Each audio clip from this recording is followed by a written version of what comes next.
આવો કમર સીધી કરીને બેસીશું. બંને હાથ ખોળામાં, આંખો બંધ, શાંત ચિત્ત. વિશ્વવ્યાપી પરમાત્માનું સ્મરણ કરીએ. હે બ્રહ્માંડ વ્યાપી પરમ ચૈતન્ય સ્વરૂપ પરમાત્મા, આપની ચેતના આ સૃષ્ટિના કણકણમાં વ્યાપ્ત છે. આપની એ દિવ્ય ચેતનાને સૌથી વધુમાં વધુ પોતાના અંતઃકરણમાં ધારણ કરી શકે એવું કોઈ સક્ષમ તત્વ હોય તો એ માનવ છે. મનુષ્યના અંતઃકરણમાં જ ભગવાનની વિશેષ દિવ્ય ચેતનાનું અવતરણ વ્યક્તિ કરી શકે છે. અને તેથી જ માનવ સ્વરૂપે જન્મ ધારણ કરીને પણ પરમ પૂજ્ય ગુરુદેવ કહે છે કે નરમાંથી નારાયણ, નારીમાંથી નારાયણી, પુરુષમાંથી પુરુષોત્તમ, સ્ત્રીમાંથી મહાન દેવી શક્તિનું નિર્માણ થાય છે. અણુમાંથી વિભુ તરફ જવાની કોઈ પ્રક્રિયા કરી શકતું હોય તો કેવળ મનુષ્ય છે. ભગવાને આપણને આ ઉત્તમ સમય આપ્યો કે હે માનવ, તું માનવ થા અને પછી આ સંસારનું કલ્યાણ કરી શકે એવો મહામાનવ બન. ઋષિ મુનિઓ, સાધુ સંતો જેમને વિશેષ રૂપે ચેતનાને પોતાના અંતઃકરણમાં ધારણ કરી છે ને, એ લોકો મનીષીના રૂપની અંદર આ સંસારનું કલ્યાણ કરવા માટે પોતાના મનની શક્તિઓને એમાં લગાવી રહી છે.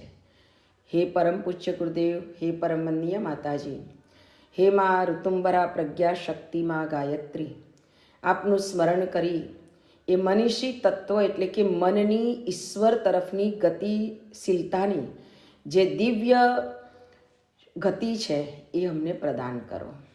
મનીષીના રૂપમાં કર્મ તો કરીએ, પરંતુ મનથી થયેલા એ કર્મની અંદર એ પ્રભાવ, એ પ્રખરતા આવે કે જેથી કરીને આ સારા વિશ્વનું નિર્માણ કરવા માટે, આ યુગનું પરિવર્તન કરવા માટે જે યુગ ઋષિએ તપશ્ચર્યા કરી, જે સંકલ્પ કર્યા અને જે સાધનાઓ કરી, એ સાધનાઓના ભાગરૂપે અમે પણ તેમાં સામેલ થઈ શકીએ.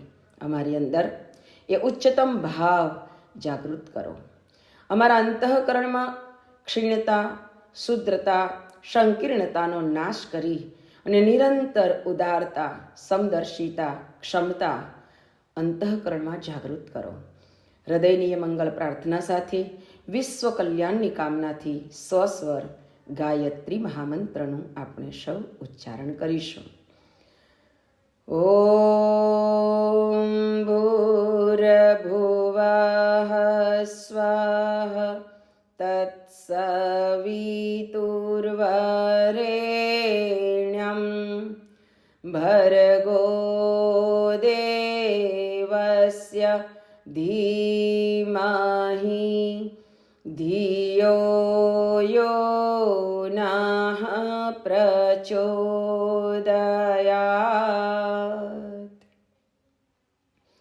અજ્ઞાનમૂલહરણં ત્વત્તમાલા વિભૂષિત સર્વકર્મનિવારણં તસ્મૈ શ્રી ગુરવે નમઃ. યા દેવી સર્વભૂતેષુ શક્તિરૂપેણ સંસ્થિતા નમસ્તસ્યૈ નમસ્તસ્યૈ નમસ્તસ્યૈ નમો નમઃ નમસ્તસ્યૈ નમો નમઃ. પરમ પૂજ્ય ગુરુદેવ, પરમનીય માતાજી, આદ્યશક્તિ, વેદ માતા, દેવ માતા, વિશ્વ માતા, મા ગાયત્રીના પાવન સાનિધ્યમાં, સંરક્ષણમાં ઉપસ્થિત તમામ શ્રદ્ધાળુ વાલા પરિજન ભાઈ બહેનો, આપ સૌના અંતઃકરણમાં બિરાજમાન પરમ ચૈતન્ય સ્વરૂપ પરમાત્માને મારા કોટી કોટી વંદન. સૌને જય ગુરુદેવ. આજે પરમ પૂજ્ય ગુરુદેવનો સંદેશ આપણને સાપ્તાહિક સ્વાધ્યાયના રૂપમાં પ્રાપ્ત થઈ રહ્યો છે. ગુરુદેવે પોતાના જીવનમાં 3200 પુસ્તક લખ્યા. આપણને બધાને ખબર છે કે ગુરુદેવે વિચારો આપ્યા. વિચાર થકી જ મનુષ્યનું જીવન સારું અને ખોટું બની શકે છે. કારણ કે વિચાર પહેલો આવે છે અને પછી કર્મમાં પરિણમે છે. જેવો વિચાર આવે એવું કર્મ કરીએ એટલે માણસ એવો બની જાય છે. જેમને જેમને આવા શુભ વિચારો આવ્યા કે ના આજે તો આપણો ટાઈમ થઈ ગયો, સ્વાધ્યાયમાં જોડાવાનું છે, તો આજે સ્વાધ્યાયમાં જોડાઈ ગયા. જેને વિચાર આવ્યો અને કર્મ કરી દીધું એ મનુષ્ય. વિચાર આવ્યો અને વિચાર્યું કે જોડાવાશે તો જોડાવશું, નહીં તો કંઈ નહીં, એટલે ઢીલું પોચું મૂકે એટલે પછી એવું જ થાય, મન થાય નહીં. મનીષીઓની જે વાત ગુરુદેવ બતાવે છે ને, એટલે મારું આજે ટોપિક મન ઉપર છે કે ગુરુદેવે પોતાની વિલ અને વારસોની અંદર પણ છેલ્લા ચરણોમાં, છેલ્લા પુસ્તકના છેલ્લા પેજોની અંદર પણ ગુરુદેવે મનીષીઓની જે ભૂમિકા છે ને એના ઉપર બહુ ભાર મૂક્યો છે. એટલે કહેવાયું છે કે મન થાય તો આપણે મનને મતલબ કે એટલે એવો બનાવી નથી શકતા કે ના આ તો સંકલ્પ સાથે મારે આ કરવાનું જ હોય. બધા જ કામ માટે આપણને સમય મળતો હોય તો આપણા આત્માને ઉજ્જવળ બનાવવા માટે, આપણા આત્માને ધોવા માટે આપણને સમય કેમ ના મળે? આપણે એટલા બધા બુદ્ધુ તો નથી જ. પાર્ટીમાં જવું હોય, કપડાં પ્રેસ છે કે નહીં, ના હોય તો ઉભા રહો થોડી વાર, પ્રેસ કરવા દો, બહુ કરચલીવાળું છે, આવું પહેરીને ના જવાય. હવે કદાચ એવું પહેરીને જઈએ તો કોઈ કાઢી તો મૂકવાનું હતું જ નહીં, અને કદાચ કોઈ વાત કરે કે એટલે આવું ચૂથા જેવું પહેરીને આવ્યો, જરા સારું પહેરીને આવ્યું તું ને.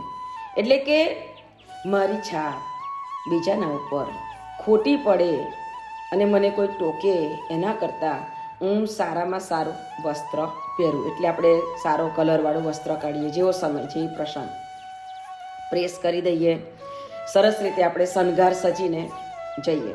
કોઈ સારું પાર્ટી વાર્ટી હોય, લગ્ન હોય તો. એટલે કે શરીરને શણગારવામાં કાંઈ બાકી રાખીએ નહીં. શરીર શણગારેલું સરસ હોવું જોઈએ. દરેકને એવું થાય કે હું આ પ્રોગ્રામમાં જાઉં ને તો બધા મને જોવા જોઈએ, મને 2-4 જણે પૂછવું જોઈએ કે સરસ બંગડી છે ને, સાડી સરસ છે ને, આ સરસ કર્યું છે ને. એટલે વ્યક્તિને મનની સ્થિતિ બાહ્ય તત્વ તરફ વધારે કામ કરવા લાગી. જ્યારે કાલે અમારે ચીખોદરા જવાનું થયું ત્યારે મને થયું કે લાઈ કપડાં બદલી લો, કારણ કે આખો દિવસ એટલું બધું બધાનું અવર જવર રહી, બધા સાધકો, સંતો, પછી આપણા વ્યવહારિક જીવનવાળા બધા આવતા જ ગયા એટલે ટાઈમ જ ના મળે. 3-4 દિવસથી આવવાના આવું ચાલે. તો એવું થયું કે લાઈ હવે કપડાં બદલી નાખું તો જલ્દી જઈ આવીએ. અમારા ચીખોદરાનો જે દીકરો દેવ થયો તેને એને મળવા જવું હતું, એટલે તો પછી થયું કપડાં બદલી. ત્યારે મારા બાપુજી યાદ આવ્યા, અમારા રઘનાથ બાપુજી, કે અમારા મંગીબા કહેતા કે જો કોઈ જગ્યાએ ભજનમાં જવું હોય ગામમાં, કે કોઈના ઘેર બેસવા જવાનું થયું હોય, કંઈ પ્રસંગ હોય ને એમ કંઈક મળવા જવું પડે એવું, તો એવું કરીએ ને કે સાડી બદલી કાઢીએ તો બાપુજી તરત બોલતા, કમ આવા કપડાએ તમને કોઈ નહીં ઓળખે, જાઓ. મને એ બાપુજીના શબ્દો યાદ આવ્યા કે બા કહેતા, અને બાપુજી અમે હતા ત્યારે બાપુજી હતા એટલે બાપુજીનો સ્વભાવ ખબર. એટલે બાપુજીનું ચિંતન એવું હતું કે તમને કપડાથી કોઈ ઓળખે ને એ ભૂલી જાઓ, કારણ કે આ બધા જે આપણા વડવાઓ હતા ને એમનું ચિંતન એટલું બધું ઊંચું હતું કે તમારું અંદર સાફ હોવું જોઈએ, તમારું અંતર બરાબર હોવું જોઈએ.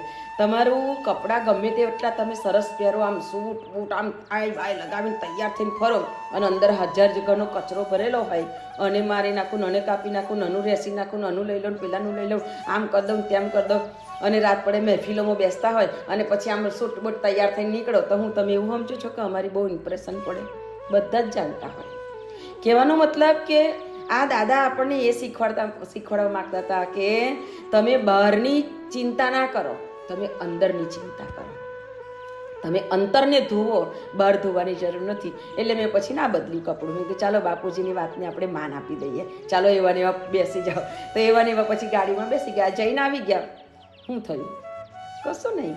પણ એક માણસની મનની અંદર એવી ગ્રંથિ છે કે ના પછી કપડાં તો બદલવા પડે ને, આવું ના ચાલે. તો એટલે આવા આપણા ઘરમાં આવા વડવાઓ હોય કે એમને કંઈક એવા કામો કરેલા હોય કે એવું કંઈક કરેલું હોય, તો એમની બધી વાતો જે છે એ આપણા ચિંતનમાં, સ્મરણમાં આવી જાય, અને એ આપણને કેટલું બધું શીખવી જાય. હવે એના ઉપર ચિંતન કરે તો ઘણું બધું આપણને શીખવાનું મળે.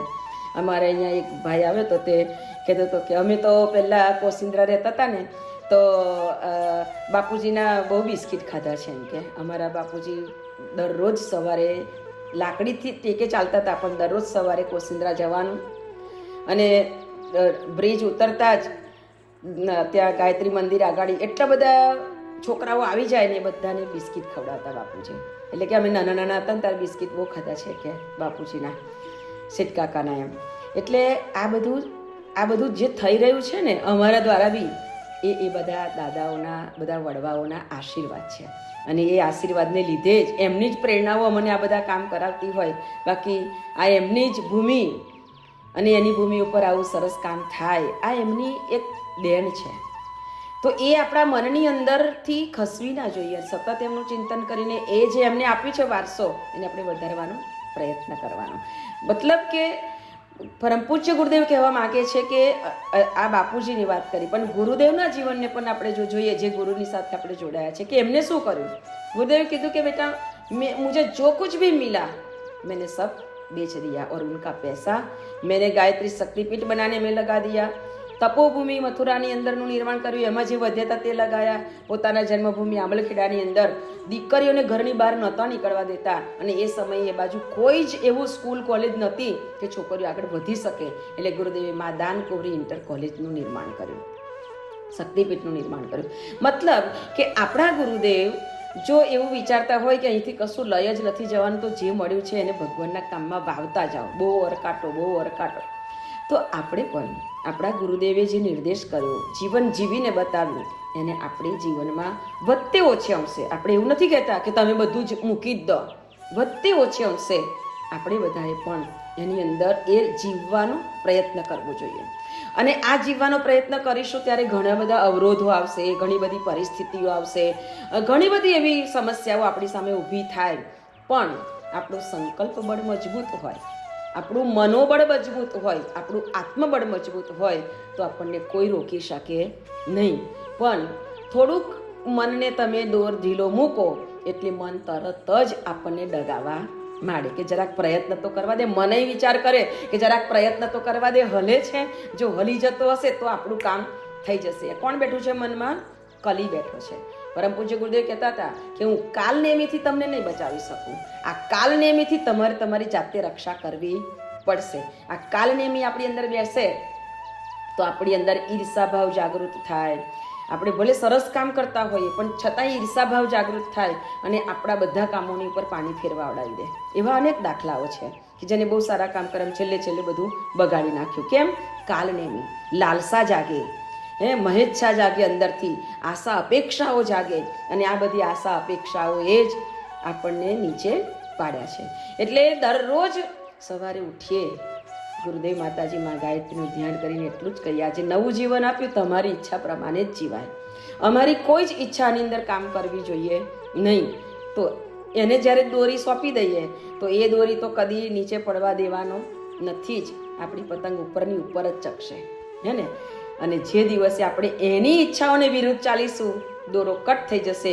અને જે કપાયેલી પતંગ હોય છે ને, એનું કોઈ નક્કી નથી હોતું કે એ ક્યાં ભરવાઈ જાય. એમ આપણે પણ જો કપાયેલી પતંગ જેવા બનીશું, એ કટી પતંગ એવું કંઈ ગાયન છે ને પિક્ચરનું, એ કટી પતંગ હોય, કપાયેલી પતંગ હોય, એ ક્યાં ભરવાઈ જાય નક્કી નહીં. એમાં આપણે પણ ક્યારે ક્યાં કેવી રીતે ભરવાઈ જઈશું ખબર પડશે નહીં. દોરી હંમેશા દરરોજ ઉઠીને એને આપી દેવાની કે આ દોરી તારા હાથમાં, આજે નવું જીવન મળ્યું. એની ઈચ્છા હોય તો જ આપણે સવાર ઉઠી શકીએ, ને તો ના ઉઠી શકીએ. શ્વાસ અંદર જાય એ આપણું જીવન, અને શ્વાસ બહાર નીકળે એ આપણું મૃત્યુ. પ્રતિપલ પ્રતિ ક્ષણ આપણે મરતા રહીએ છીએ અને ફરી જીવતા થઈએ છીએ. તો આ જે જગતની ચાલનારી જે પરિસ્થિતિઓ છે, એમાંથી આપણા મનને જે સાંસારિક વિષય વસ્તુ વાસનાઓ મોહ માયા છે, એમાંથી આપણે એને ધીમે ધીમે સમજાવીને પટાવીને આપણે સત્કાર્ય તરફ એને મંડાયેલું રાખવું પડે. નહીં તો આ સંસારમાં તમે થોડોક સમય જો આ પ્રભાવ, આ વાતાવરણમાંથી નીકળીને સાંસારિક વાતાવરણમાં, સંસારમાં બહુ જેને રસ હોય એવા લોકોને તમે જો મળશો ને થોડાક દિવસ, અને ટ્રાય કરવો હોય તો કરી જોજો, તો ધીમે ધીમે તમારું આ બધું જતું રહેશે.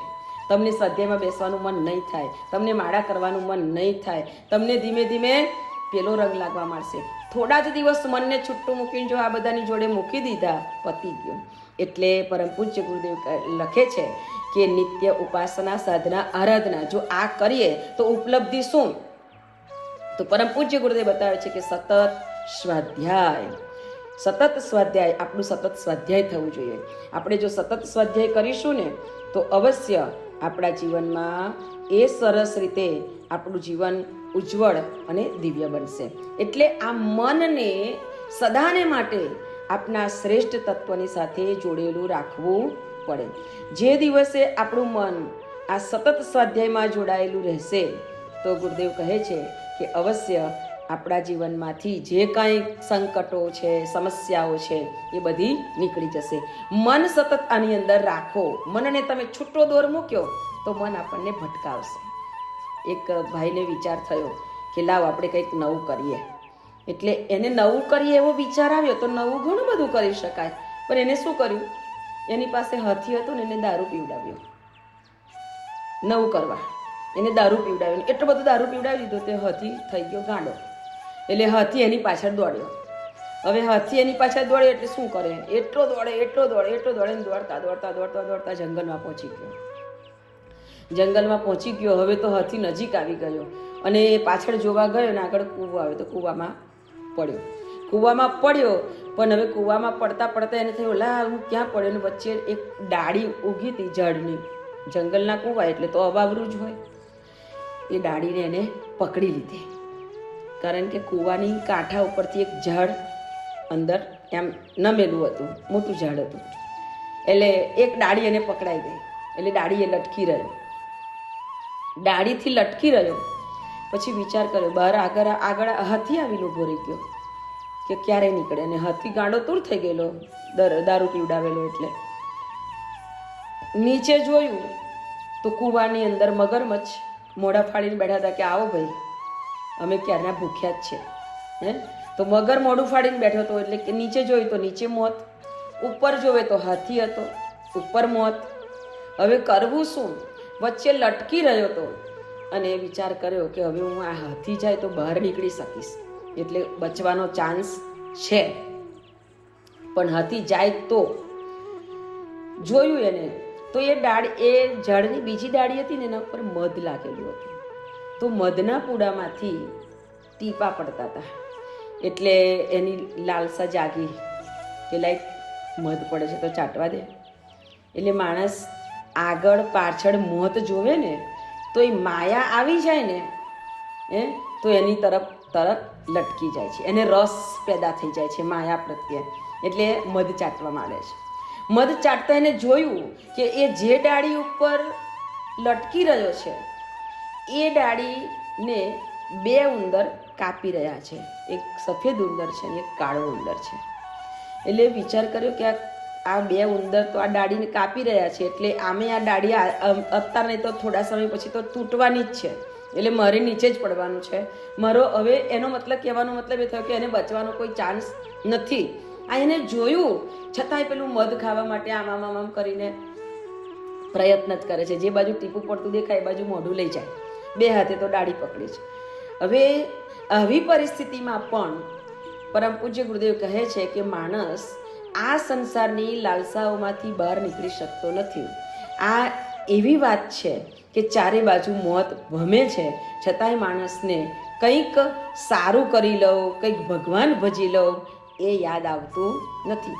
જે વ્યક્તિ સતત સંસારમાં પોતાના મનને રાખે છે એને પછી ચારે બાજુ મોતને ભમતું જોવે તો એ ભગવાન યાદ આવતા નથી. પેલો ડાળી પકડી રહ્યો, ડાળી કપાવવાની છે ખબર છે, હાથી ઉપર છે, નીચે છે મોત, છતાં પણ એ મધને ચાટવા જઈ રહ્યો છે. પરમ પૂજ્ય ગુરુદેવ બતાવે છે કે આપણા જીવનની અંદર પણ આ એક ખાલી અલંકારિત રૂપે મનુષ્યને પોતાના જીવનમાં શું બની રહ્યું છે સમજાવવા માટે પ્રજ્ઞાપુરાણની અંદર ગુરુદેવે આ દ્રષ્ટાંત આપ્યું છે અને કહ્યું છે કે આપણા જીવનની અંદર પણ ચારે બાજુ મોત ભમી રહ્યું છે અને આ આયુષ્યની દોરી કપાઈ રહી છે. આયુષ્યની દોરી કપાઈ રહી છે એટલે કેવી રીતે?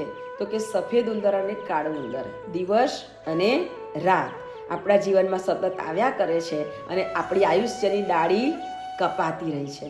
આ આયુષ્યની ડાળી કપાતી રહી છે.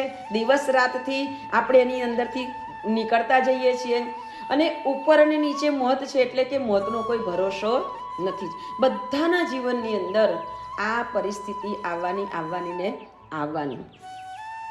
સંસારમાં આવેલો કોઈ વ્યક્તિ અમર પટ્ટો લઈને નથી આવ્યો. બધાને જવાનું છે, પણ જતા આ જીવનમાં મોત તો આવવાનું છે, બધાને ખબર જ છે. તો પછી શું કરી લેવું જોઈએ એ માણસ યાદ કરવાનું છે. મારી ચારે બાજુ મોત ભમી રહ્યું છે, જેટલું થાય એટલું શ્વાસોશ્વાસની આપણી આ માળા જે છે ને, માળાને હાથમાંય પકડવાની પછી જરૂર નથી પડતી. આપણા શ્વાસોશ્વાસ સાથે ભગવાનનું સ્મરણ કરવા માંડો, એટલે આવે તો રામ, જાવે તો રામ, આવે તો રામ, જાવે તો રામ. તમને જે સ્મરણ કરવાનું ગમે એ સ્મરણ કરતા જાઓ. શ્વાસે જો સ્મરણ થઈ જાય તો પરમ પૂજ્ય ગુરુદેવ કહે છે કે બેટા, સ્મરણ કરતાં કરતાં આપણી બુદ્ધિની અંદર એ પ્રેરણાઓ જાગૃત થાય કે એની સાથે આપણે સત્કર્મ પણ કરી જઈએ. તો સત્કર્મ કરતાં કરતાં આપણું જીવન સંસારની મોહમાયા તરફથી ખસે, એટલે કરવાના સત્કર્મ કરે ને એને એમાંથી પછી ધીરે ધીરે મુક્તિ મળે. સાથે પ્રભુ ભજન હોવું જોઈએ, પ્રભુ સ્મરણ હોવું જોઈએ, તો જ આપણી સેવામાં નમ્રતા આવે. નહીં તો એકલી સેવા માણસની અંદર અહંકાર પેદા કરે છે. એકલી ભક્તિ એ માણસની અંદર એક પાંગડા અને એક આંધળો એના જેવું થઈ જાય છે.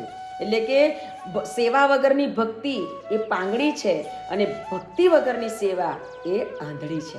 ભક્તિ વગર સેવા કરો ને તો એ અંધાપો હોય, એ વ્યક્તિ કેવો હોય એવું થઈ જાય. ના, આ તો મારા લીધે, આ તો હું કરી શકું, બીજાનું કોઈ ગજુ નહીં. આ બધો ભાવ જે અંદર જાગે એ એટલે જાગે ભક્તિની ઉણપ.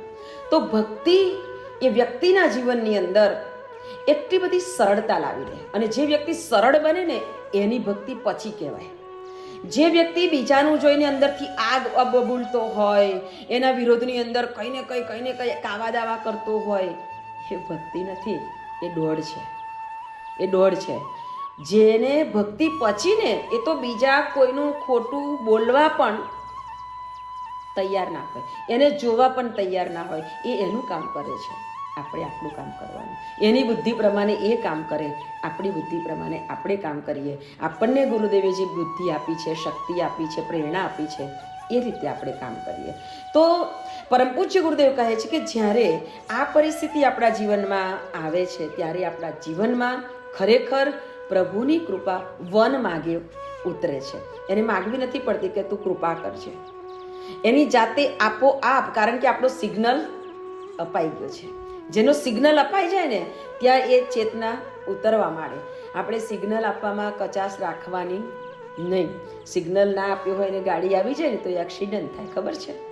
પરમ પૂજ્ય ગુરુદેવ કહે છે કે ભગવાનની કૃપા તો 24 કલાક વરસે છે, પણ આપણે સિગ્નલ આપવામાં પાછા પડીએ છીએ. એટલે સિગ્નલ જ્યારે અપાઈ જાય એની ચેતના આપણી અંદર આવિર્ભૂત થવા લાગે, અને એ ચેતના જ્યારે ભીતરની અંદર આવિર્ભૂત થાય છે ને ત્યારે આ અંતરાત્મા છે ને એ અકળ થઈ જાય.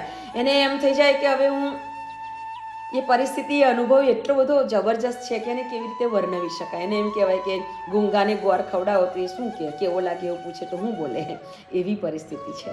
એટલે ગુરુદેવ કહે છે કે તમે એને અનુભવ કરો, બસ એને પ્રેક્ટિસમાં લો. એ અનુભવ ત્યારે થાય કે જ્યારે આપણે એને પ્રેક્ટિસમાં લઈએ. એને પ્રેક્ટિસમાં લેવાનો પ્રયત્ન કરીને સતત એને એમ કહો કે હું તમારો અને તું મારો. પ્રભુ મેં તેરા તેરા તેરા, તું મેરા મેરા મેરા, मैं तेरा तेरा तेरा, તું મેરા મેરા મેરા. હું તમારો છું ગુરુદેવ અને તમે મારા છો.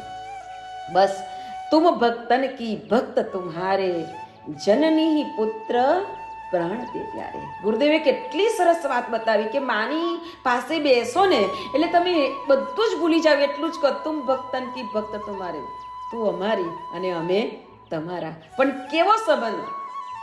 તો કે જનની પુત્ર પ્રાણ તે પ્યારે. જેમ જન્મ આપનારી માને એનું બાળક લૂલું લંગડું પાંગડું ગમે તેવું આંધળું કૂડું કાબડું હોય તો પણ એને એનું બાળક ગમે ને ગમે જ. એમ હે માં, અમે જેવા છીએ તેવા, અમે તારા છીએ, એમ જ્યારે એને યાદ કરીને એની પાસે બેસીએ ને ત્યારે એ માના અંતરમાંથી જે અમી વર્ષા થાય છે ને એ અમી વર્ષામાં એ બાળક સ્નાન કરી લે, નાહી લે.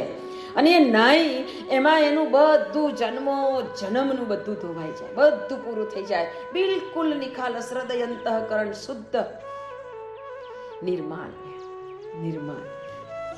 એટલું નિર્મલ બની જાય કે બસ પછી એને બીજું કશું ના અંદર આવે. નિર્લેપતા, આપણા અંતઃકરણને એવી નિર્લેપતા પ્રાપ્ત થઈ જાય, કશું ચોટે જ નહીં. નિર્લેપ પેન વાપરીએ તો કશું ચોટે ના, એમ આપણને કશું ચોટે નહીં. આપણે ચોટે ના એટલે પૂડા નોનસ્ટિકમાં ઉતારો, આંડવો નોનસ્ટિકમાં બનાવો, અંદર વધારે ટાઈમ રાખો તો બળી જાય ખરો, પણ ચોટે નહીં. એમ આપણી અંદર એ નિર્લેપતા આવે એવી ગુરુદેવ માતાજીમાં ગાયત્રીને પ્રાર્થના કરીએ કે માં, અમે આપણા બાળકો છીએ, સંસારના મોહ માયાના આજુબાજુના તમામ પ્રકારના ચક્રવ્યૂહની અંદર ફસાયેલા છીએ. આ ચક્રવ્યૂહની અંદરથી કોઈ કાઢી શકે એમ નથી, માત્ર ને માત્ર તમારો આધાર છે. હે માં, અમને બચાવો. આ બાજુ ગાડો હાથી છે એ આપણું એક વ્યવહારિક જીવન છે, એક બાજુ મગરમચ્છ છે એ આપણી મોહ માયા લાલસાઈ ઈચ્છાઓ છે, એક બાજુ મધ ટપકે છે એ આપણને એ આશા તૃષ્ણાઓની અંદર ખેંચે છે, અને એક બાજુ કાળો ધોરો ઉંદર દિવસ રાત અમારું આયુષ્ય ખાઈ રહ્યા છે. આ બધાની અંદરથી તમે જ અમારું રક્ષણ કરી શકો. હે રક્ષણહાર, તમે અમારી રક્ષા કરજો અને આપણી ઈચ્છાને અનુરૂપ અમારું જીવન અતિ ઉત્તમ, શ્રેષ્ઠ, પવિત્ર, દિવ્ય અને સત્કર્મ તરફ, મારા ગુરુદેવનું જીવન જેવું જીવાયું એવું જીવન જીવાય, માતાજીનું જીવન જેવું જીવાયું એવું જીવન જીવી શકીએ એવી અમારા પર કૃપા કરજો, એવી શક્તિ આપજો. એવી અંતઃકરણની મંગલ પ્રાર્થના સાથે આજના વાણી પુષ્પને સદગુરુ ચરણમાં અર્પણ કરું છું. સૌને જય ગુરુદેવ.